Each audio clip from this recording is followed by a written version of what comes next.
well, let's go ahead and, excuse me, rip into this here.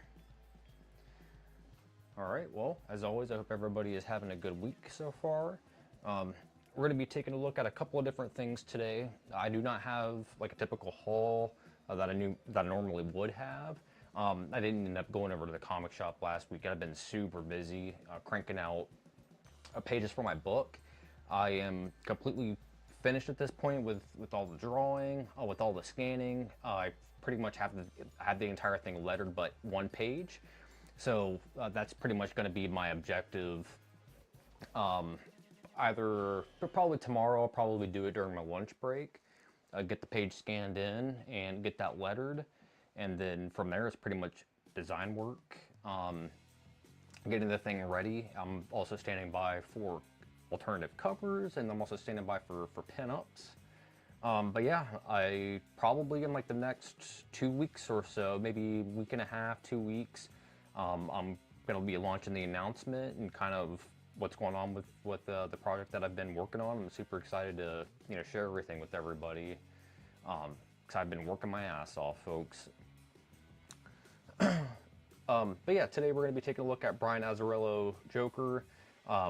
That's the very first comic I've ever read, so I'm really looking forward to that, to see what other people think about it. I think it's something that kind of slips under the radar a little bit, so we're going to be taking a look at that. And then as well, I have Josh Simmons' Dream of the Bat. That's more of like a outlaw underground. I'd probably categorize it like an underground book, Batman book, just underground nonsense.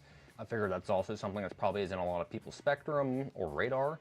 So we're going to go ahead and grab that, flip through it a little bit, take a look at it. Some of the stuff, as you guys are aware, underground stuff can't really show a lot of it, so we'll be picky and choosy with what we kind of show off. But it's just the great interest in the video itself, and also hopefully you guys go out and pick up some more comics. All right, as always, I do have my website here. Eddie P. Con is about 3 weeks away, 3.5 weeks, not even. So now that's going to be September 13th to the 14th. I'm going to be there both days. So definitely stop by, pick up some books from me. I'm going to have a bunch of new stuff there that I do not have on my website. I did launch an LLC publishing company.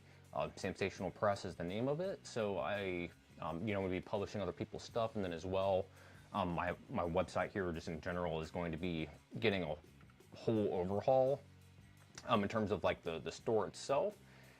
So everything on here is going to be getting changed and updated. I'm going to be adding a bunch of product once I kind of get the clear or the go ahead that I have this stuff ready to actually sell out to you guys. Like I have prototypes, everything like that kind of in process of stuff that I've been making and working on. But once that stuff is, all the bumps are kind of ironed out, I'm going to be putting them up on the website and getting everything updated. This will probably be fixed or updated within like the next 4 or 5 weeks or so, I would say. Obviously, I got my 2 anthologies out. This was the most recent one. It came out, 3 weeks ago or so now at this point. And then as you guys can see, I did pull off a bunch of my stuff off my website. Again, I'm going to make room for stuff. This store page is probably going to be like 2 or 3 pages by the time I'm done with this. So it's going to get kind of nuts. Other thing I wanted to show off, because as you can see, this is what kind of judged my interest in taking a look at the Joker today.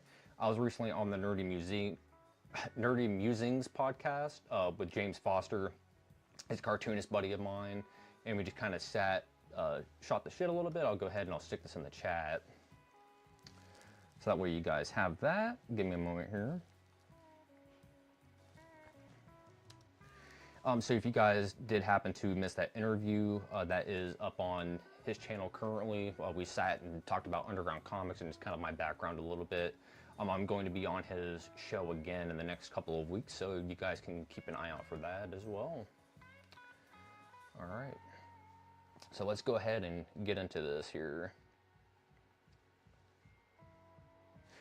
Okay, so like I said, this is the book that I wanted to check out today. This is the very first comic I've ever read, and then as well, it's one of my favorite Batman books in general. Not because it's the first thing that I read, but This thing, it gets pretty nuts in here, and I think that this came out the same year that The Dark Knight came out, and you definitely can see that, especially with like the Joker design, very Heath Ledger-esque. But just some wild stuff goes down in here, and just the subject matter alone, just like the graphicness of it. Let me turn this off so there's no glare. I don't know, just everything about it, just the way that it looks aesthetically. It's pretty fucking nuts, actually. But within like the first handful of pages in this thing, they actually, as you can see, he's kind of in a strip club here. It is about to make his way over to a strip club. He's flipping somebody off here, and of course they take his finger out of the panel so you can't see it. I think this comic in general makes a lot of sense for the kind of comics that I do make, just because it's just like, it's just so batshit crazy, pun intended, I guess. Super violent, as you would expect. But Lee Bermejo's art style, I'm a really big fan of, because it's not like your generic superhero looking stuff. I like the way that he spots his blacks a lot. But yeah, Joker's trying to get into like a back alley club, you know, so then talks his way into getting into this, and you can see it's like, oh, now we're in a freezer, very Dark Knight-esque, and it's kind of in the back room of a kitchen. So again, a lot of influence you can tell just from a time frame that this had come out, like literally like this scene right here, straight from the Dark Knight, pretty much. But yeah, he shows up and, you know, they're laughing at him like, who the fuck is this clown? Again, just straight ripping it from the Dark Knight. And then here he is called to Harley pretty much right here. She isn't in this book technically, but, you know, they make a little reference there to her. But who did the paints on this? Patricia Mulvihill? I guess is how you pronounce her name. But yeah, the coloring in this book's incredible. It's not like a super strong palette, and that's one of the reasons why I like it, because it's like a lot of superhero books, or just the fuck, especially in like image books, it's just the colors are just way too vibrant and saturated for like what they're trying to go for. And it's like just the palette alone, like this is a hot pink, but it's not like a super vibrant hot pink, it's more toned down. Big fan of that. So you can see Harley is just more of like a stripper character in here. And basically they were making fun of Joker in the back, right? So then he pops out on stage and he just straight fucking skinned this dude alive and threw him out in the middle of the strip club stage. So just this sequence alone had really stuck with me over time, and it's one of the reasons why I keep coming back to this book, is just because it's like, you don't see shit like this in Batman comics anymore, or just in like mainstream comics in general. And what this thing is like, what, this book's like probably 15 years old now at this point. When was this originally published? Yeah, 2008, man. It's coming up on 20 years old now, so kind of nuts. Not the biggest fan of this Toothface design. I think his skin tone kind of blends in too much with the other side of his face. Not so much their performance for Two-Face for Tommy Lee Jones, but I've always liked the aesthetic of the costume that they used in that movie in Batman Forever for Two-Face.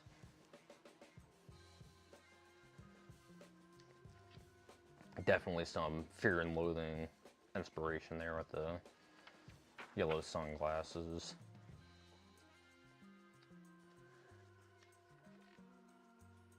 But yeah, this is an incredible book, though. And like one of the reasonings why I like it is because you're kind of are following along with the Joker rather than him kind of being like an ancillary character, which you don't see a lot of books that follow him directly, unless, you know, they're his own miniseries and so on and so forth. But you can see here too, there's a lot of influence from like the Batman Arkham games that would have come out around the same time as well on the Penguin. Nolan North had voiced the Penguin in those Batman games.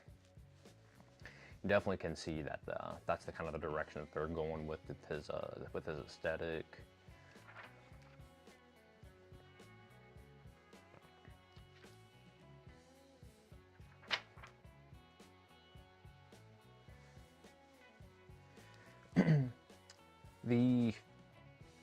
The city in the background here in this panel really isn't drawn that detailed, but it still really worked.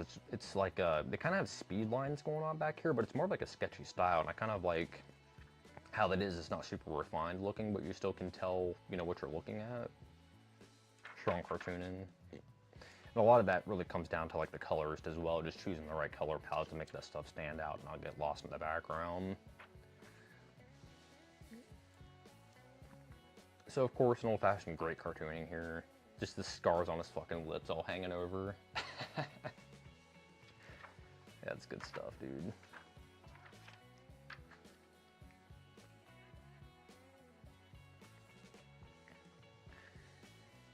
Face looks a little weird in this one. Same here.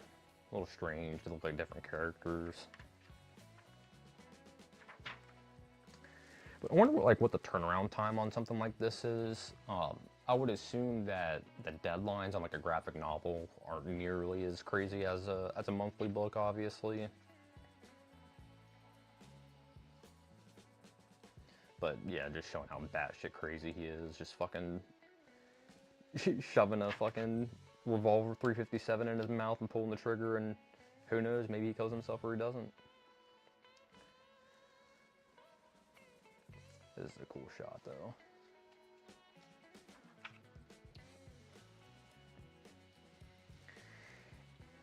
Yeah, this is, like I said, specifically, obviously, the book's called Joker, but there's like barely any Batman in this. He doesn't show up until like the last handful of pages, pretty much. And this is also another book that, like, the ending kind of stuck with me a little bit. Because it's not something that happens every day in a Batman comic, especially. So, gotta respect it, man.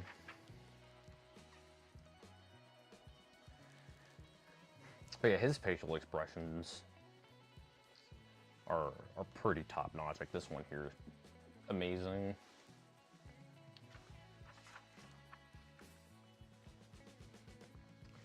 I will say though, I've been talking about how I really like the color palette.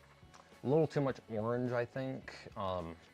You need some different color tones to kind of, you know, like refresh your eyes a little bit with what you're looking at. Definitely probably could use a little more blacks on these pages. Again, just as like a palette cleanser. This is a weird drawing. Stylistically, it really doesn't fit in with the rest of them. It kind of looks weird. Too realistic. Compared to like this kind of shit that you're looking at, it's a little more abstract, especially with like the spotted blacks.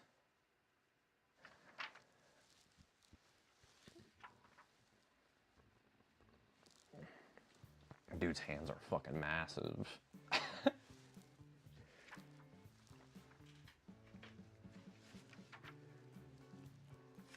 See, like, this is the better shot of Two-Face. You get some of the more of that purple tone in his skin.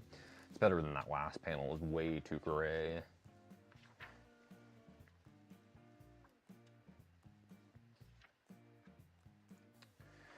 But yeah, I mean, this story that's in here isn't super groundbreaking. Of course, you get like a Riddler reference here.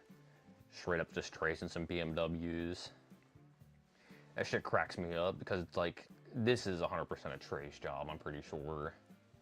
Like when, especially cars, when they look too perfect and there isn't like any inconsistencies in them, usually you can tell it's a trace job. And the last page that I drew for my comic, it's at a gas station. I had to draw a bunch of cars, and man, fucking drawing cars isn't easy, so it's like I honestly don't blame people for tracing that shit off just to get your pages done.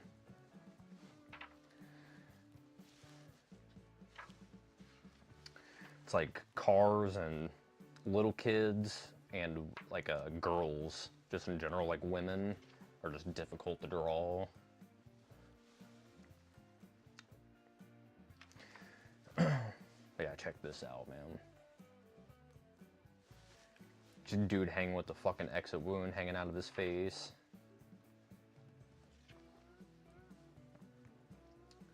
But yeah, I liked how Croc's design was in this. Like I said, it's very grounded. It's clearly influenced by the Nolan movies for sure. Like I said, this came out the same year that The Dark Knight had come out, so it makes a lot of sense in that respect. But yeah, we're starting to get to the point to where Batman shows up here, because he doesn't appear in this book until like the very end, where he, you know, he's gonna stop the Joker finally.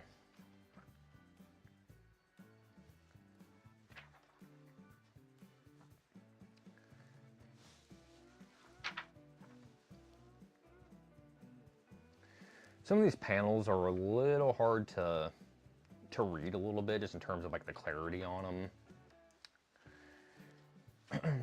And again, I think that just comes down to kind of just like the amount of orange and brown that's on a page. It's like you need a little bit more contrast, so that way stuff just doesn't get lost in the sauce. But yeah, it's just fucking nuts, man. Just like the stuff that happens in this book. And of course, here we are, and like, look at that bat symbol, like straight up, just the Nolan bat symbol, pretty much.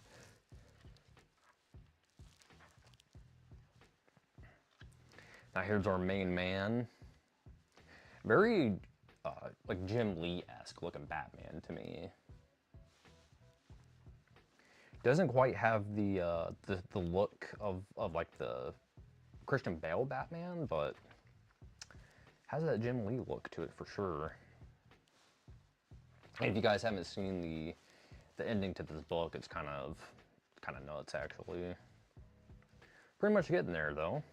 Just a handful more pages. So here we are. We've got pissed drunk Joker now. The dude's running around being even more crazy than what he was.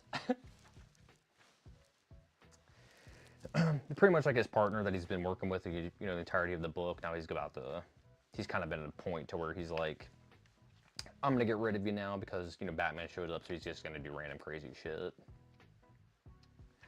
And of course, man, just like look at this shot of Batman. Fucking crazy good drawing there.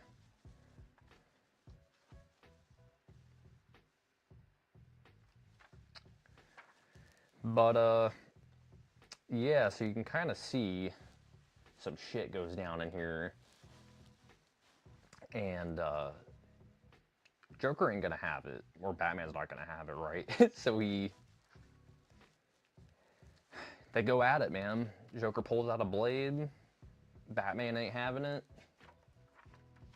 They roll over to the next one. And yeah, he practically kills him. And it's just Batman at the end of the book. Crazy stuff, dude.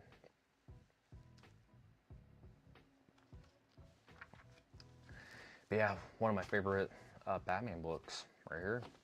There it is. Joker, Brian Azzarello.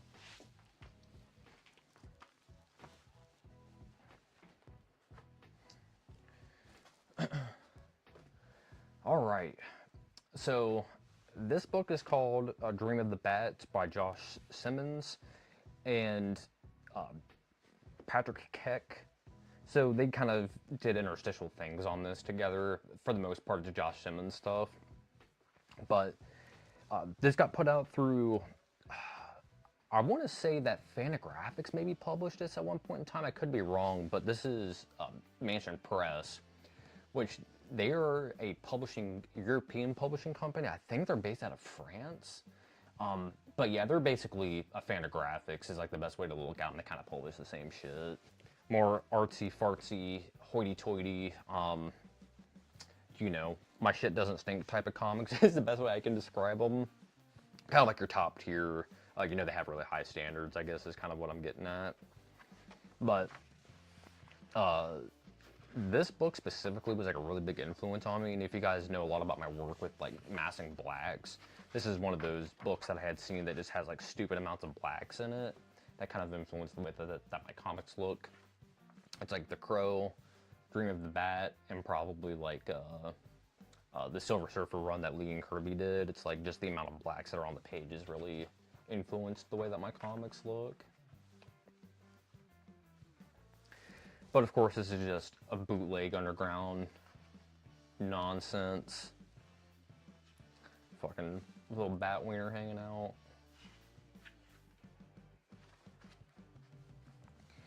Did you ever go with Mark of the Bat? This is the very first comic that they had done with this, because this is like a collection, I'm pretty sure, of the different like Batman bootlegs that they had done.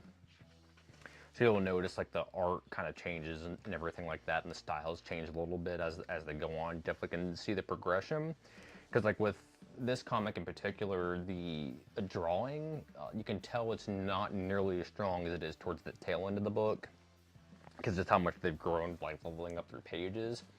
And this is something that I talk about all the time, is like you actually have to make comics to get better at them, and the more that you make, the better that you get, and you can feel yourself leveling up page by page by page by page, to where it's like you're done with the book, and then you look at the very first page that you drew by the end of it, and you're like, well, fuck, I probably could have done that one better, because you just leveled up so much. But that's one of those things that I'll spin it up and make it better in the next one. You know what I mean? It's kind of the drive behind wanting to make comics and just make them better in general. His sky tones, I straight up just lift all the time. I just like the way that the clouds look. I don't necessarily draw them like puffy like this, but the black massing in between the clouds is something that I definitely had picked up, and specifically from this book. In my old sketchbook, I had my very, very first like larger sketchbook. I think I had kind of looked at this panel here and had done some drawings kind of inspired by just a bunch of buildings with you know, white windows and just in blackness. I can pull that out and see if I can find it. I know where my sketchbook is. It's in my closet, but I'm not digging it out right now. But this is a pretty tame Batman bootleg story, at least this one is. The rest of the stuff in this book is just fucking batshit crazy, and I honestly don't know what else to say about it besides that. But this does get kind of funny at some points.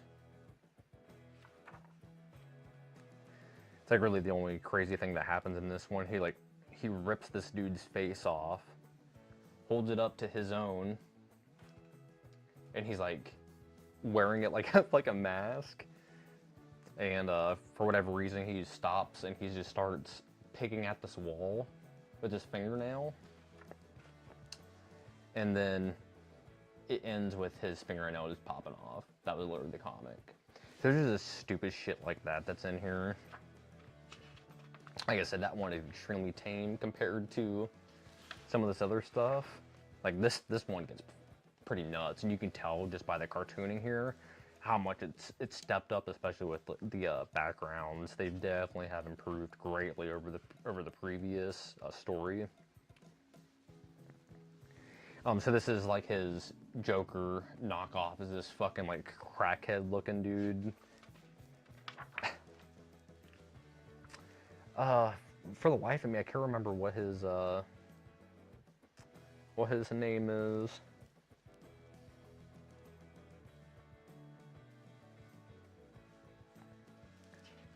But yeah, you know, this is just underground bullshit. But that's why we're here, though.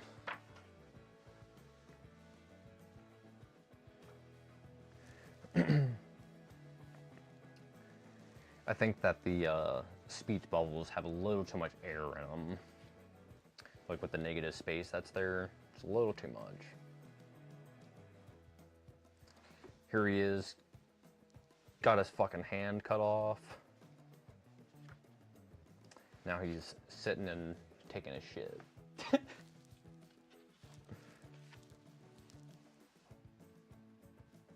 Ridiculous. But this is why we're here, folks. We love the undergrounds. Oh yeah, that's what his name is, Joke Man. Fuck you, Joke Man. It's funny shit.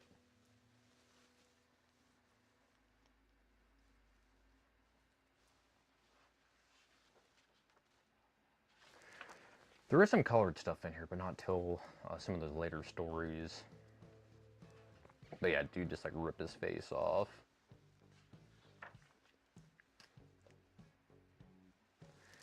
And that's just pretty much how it ends. Like I said, it's just, you know how undergrounds are, man, and they're just all over the place, so this is no different. I don't know who drew this one, but I want to say that it's a, maybe this is an earlier one, because I don't think this is in like chronological order, in terms of like how they were released originally. But I don't know if this was Josh or the other cartoonist. This panel is kind of hard for me to look at and read. Way too much going on.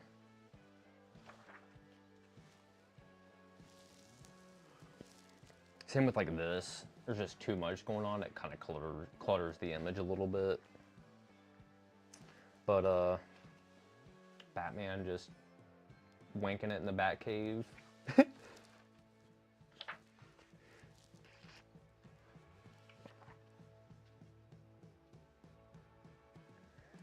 Fucking ridiculous.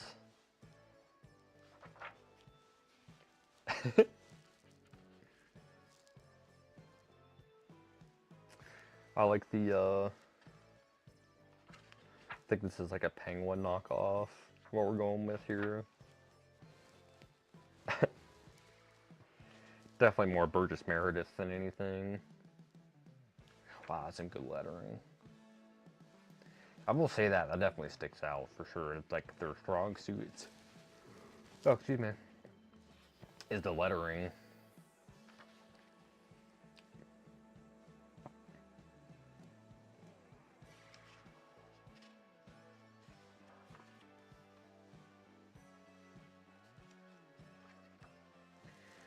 Here we go, kind of going back through the Wayne Manor again.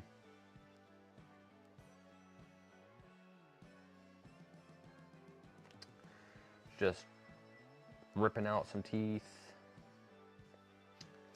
stapling in some bat ears to himself, and he's gonna go hang himself upside down with his mirror hanging out. That's the end of the comic. You know, what am I gonna do about that? This shit is ridiculous, man. Now, from what I remember, this one is just off the wall, like off the charts, and I don't know if this is something I can really show off. I know we've been seeing dicks and everything of the sorts, but some of this is, yeah, this one is way too fucking wild to show on YouTube.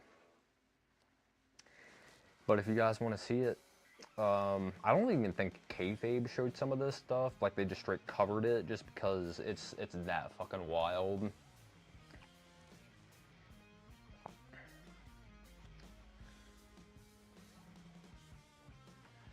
Yeah, it's like they go on like a drug trip basically.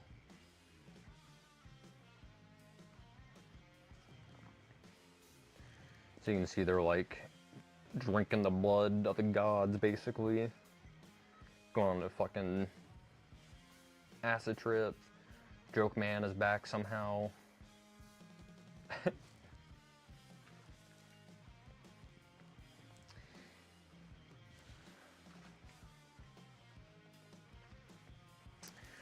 Oh boy, that's a page. All you can do is shake your head and laugh at it. Fucking ridiculous, some of this stuff. So funny.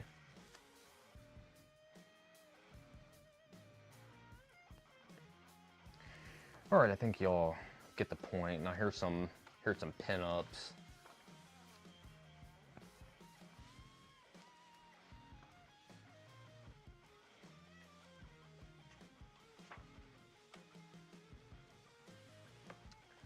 I remember there being like a pinup in here that's just like fucking nuts. This is a really cool drawing.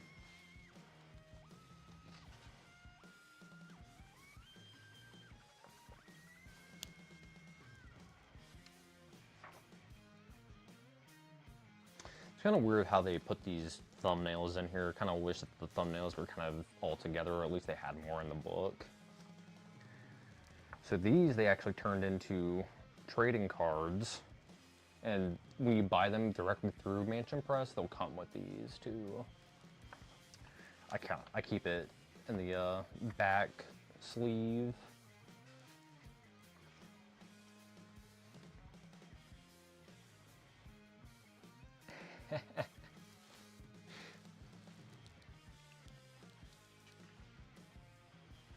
Wow, that's a good pinup right there, man.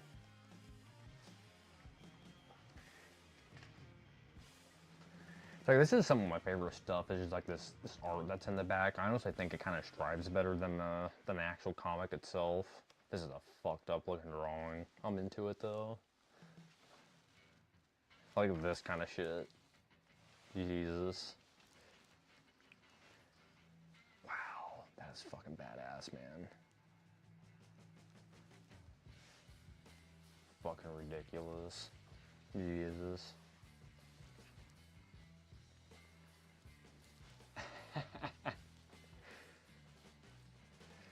So you can see what I mean, it's just, Lord. Some of these pinups just get fucking, Jesus Christ.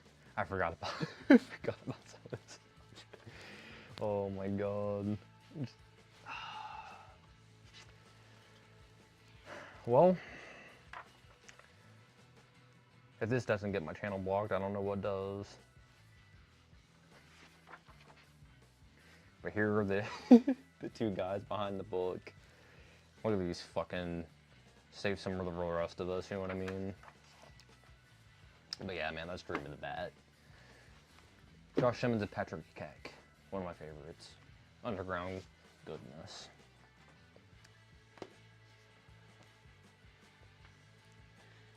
All right.